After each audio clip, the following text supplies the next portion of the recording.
بسم الله الرحمن الرحيم والتين والزيتون وطور سينين وهذا البلد الأمين لقد خلقنا الإنسان في أحسن تقويم ثم رددناه أسفل سافلين إلا الذين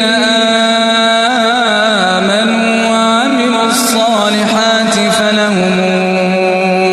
أجر غير ممنون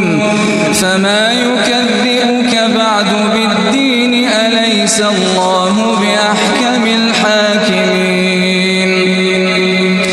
بسم الله الرحمن الرحيم اقرأ باسم ربك الذي خلق خلق الإنسان من علق اقرأ وربك الأكرم الذي علم بالقلم علم الإنسان ما لم يعلم